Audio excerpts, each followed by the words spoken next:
మంత్రి కొండా సురేఖ కాంగ్రెస్ సర్కార్కు కంట్ల నల్సితీరుగా తయారైంది. ఆమె మంత్రి పదవి ఎన్నడో ఓనాడు ఊడిపోతది. కానీ సీఎం రేవంత్ రెడ్డి ఆమెను కాపాడుతున్నాడని మాట్లాడుకుంటున్నారు కదా. కానీ సీఎం రేవంత్ రెడ్డి మంత్రి కొండా సురేఖకు అండగుండు కాదు.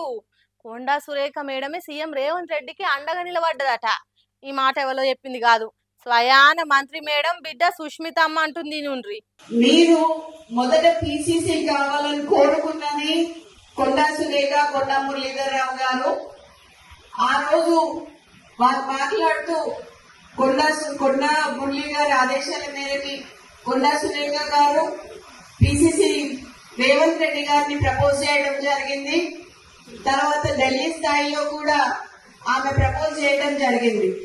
ఆ రోజు నువ్వు పిసిసి అయినాక ఫస్ట్ మొట్టమొదటిగా మా ఇంటికే వచ్చారు.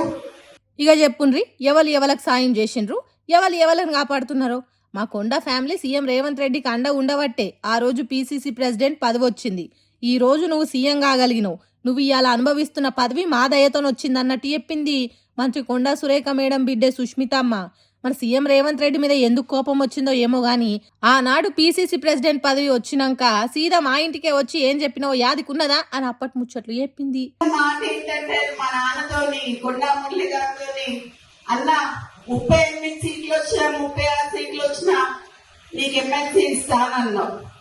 అన్నవా లేదా అనేది మా కోటగాని మైసమ్మ దగ్గరికి రా, ఎల్లమ్మ దగ్గరికి రా, శక్తివంతమైన దేవత ఆడ నేను అనలేదని నువ్వు ప్రమాణం చేయి, అప్పుడు నేను చెప్తా. ఆ సోంటిది ఇవాళ మేం నీకు గానొస్తలేమా రేవంత్ రెడ్డి అని అన్నట్టు సొంత పార్టీ సీఎం ను ఎవ్వలన్నంత మాట అన్నది. 4-5 నియోజకవర్గాలలో తిరిగి ఆ రోజు గెలిపించుకున్న వ్యక్తి, నువ్వు కార్లో కూర్చోబెట్టుకుని తిరిగిన వ్యక్తి ఈ రోజు ఎందుకు గుర్తొస్తలేదు నీకు? అంటే ముఖ్యమంత్రి అయితే కళ్ళు నెత్తికెక్కినాయా అని అడుగుతారా నేను నిన్ను? అమ్మ బాప్రే, ఎంత పెద్ద మాట అన్నదో చూడుండ్రి.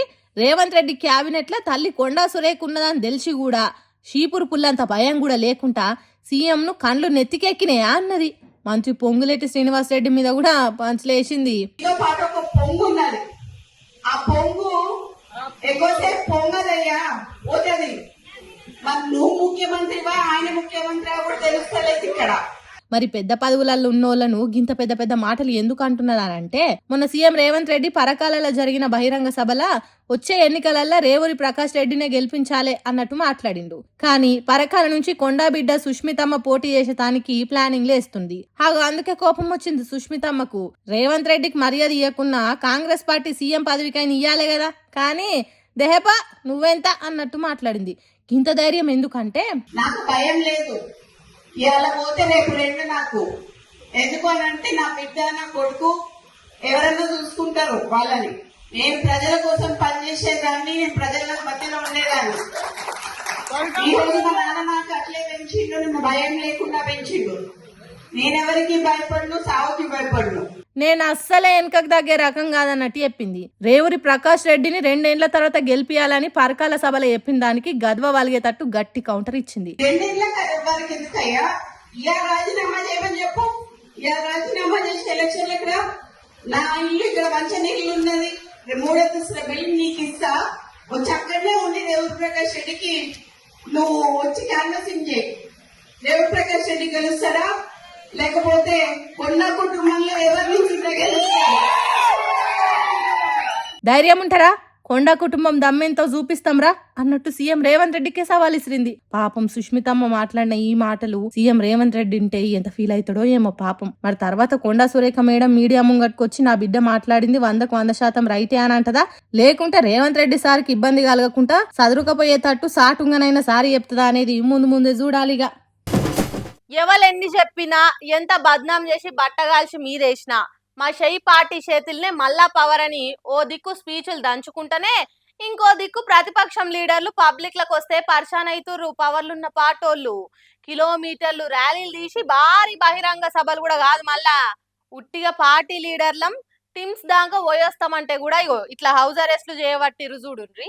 బయటికొచ్చి బాజాప్తా సర్కార్ మీద కొట్లాడి పనితనాన్ని ప్రశ్నిస్తేనే కాదు, బయటికి రాకముందే అంగేసుకొని ఆకిలి కూడా దాటకముందే హౌస్ అరెస్టులనంటే ఏం చెప్పుడిగా ఏం కథ.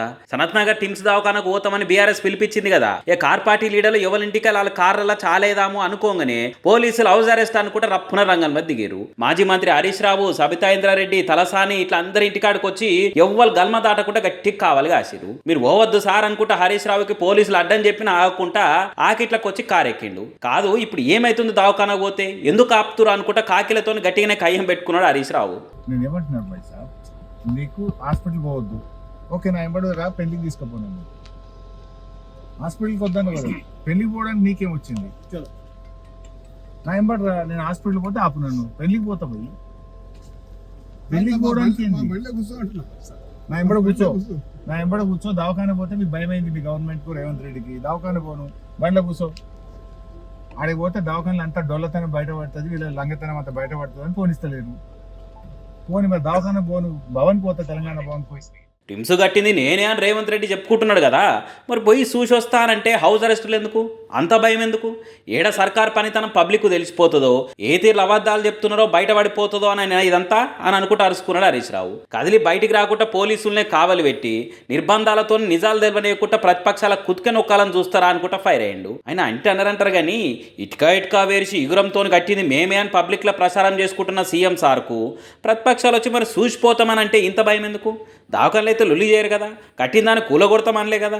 కార్ పార్టీ కన్వాలు వేసుకొని అట్లా పోయి చూస్తామని అంటేనే కాలు బయట పెట్టనీయలేదంటే మీకు ఏ రేంజ్లో బూగులవుతుందో కుల్లా కళ్ళ గట్టినట్టు తెలిసిపోతుంది అనుకుంటా గుస్సా అవుతారు గులాబీ కార్యకర్తలు. మరి పంచాయతీ మీద పవర్లు ఉన్న పార్టీలు బయటకు వచ్చి ఆయన తన టిమ్స్లో కూడా చేతబడులు చేస్తారని ఇంటికానే ఆపిన మనకి ఇట్లా మాట్లాడతారేమో చూడాలిగా.